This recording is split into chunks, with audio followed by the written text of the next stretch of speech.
بسم اللہ الرحمن الرحیم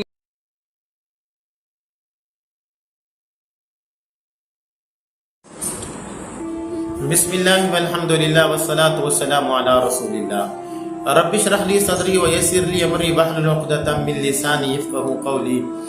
معزز سامعین کرام، قرآن حدیث کلاسز آن لائن اکیڈمی میں ہم آپ کو خوش آمدید کہتے ہیں۔ السلام علیکم ورحمۃ اللہ وبرکاتہ۔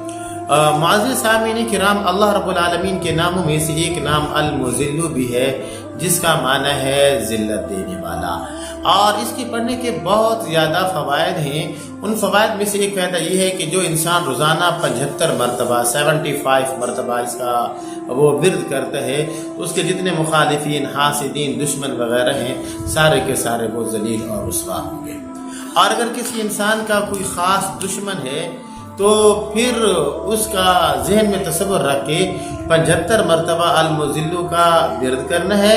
اور ورد کرنے کے بعد پھر سجدے میں جا کے اپنا سر سجدے میں رکھ کے اللہ رب العالمین سے اس کے لیے وہ دعا کرنی ہے کہ یا اللہ، یہ فلاں جو بندہ ہے وہ میرے پیچھے پڑا ہوا ہے، مجھ سے حسد کرتا ہے، یا یہ ہے کہ میرے ساتھ مخواہ کی وہ دشمنی کرتا ہے، یا اللہ اس کو تو تباہ فرما، ذلیل و رسوا فرما، تو انشاءاللہ چند ہی دنوں کے اندر وہ ذلیل اور رسوا ہوگا۔ اور اس کا دوسرا فائدہ یہ ہے المذل کے پڑھنے کا، اگر کسی انسان کی وہ کسی چیز کے اوپر کسی نے قبضہ کیا ہوا ہے، فرض کریں پلاٹ کے اوپر قبضہ کیا ہوا ہے، یا یہ ہے کہ مکان کے اوپر کسی نے قبضہ کیا ہوا ہے، یا یہ ہے کہ کرایہ دار مکان میں تو رہ رہے ہیں، نہ مکان خالی کر رہے ہیں اور نہ ہی وہ رینٹ دے رہے ہیں، یا یہ ہے کہ کسی نے آپ سے پیسے لیے ہوئے ہیں اور وہ پیسے واپس نہیں کر رہا،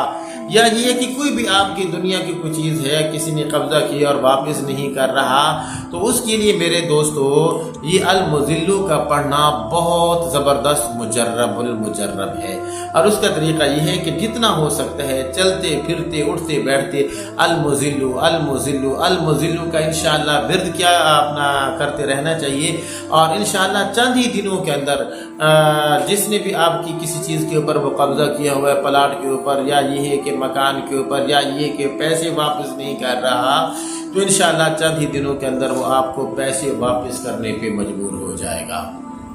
معزز سامعین کرام، یاد رکھیے المذل کے پڑھنے کے اور بھی بہت سارے فوائد ہیں، لیکن جو ضروری فوائد تھے وہ آج کے سبق کے اندر آپ حضرات کے سامنے بیان کر دیے گئے ہیں۔ امید ہے کہ آپ کو بہت زیادہ پسند آئے ہوں گے۔ بس اسی کے ساتھ اجازت دیجیے اپنے بھائی قاری محمد زبیر حسن کو، اگلے سبق کے اندر آپ سے ملاقات کرتے ہیں، تب تک کے لیے اجازت دیجیے۔ اللہ ہم سب کا خاتمہ بالایمان فرمائے۔ السلام علیکم ورحمۃ اللہ وبرکاتہ۔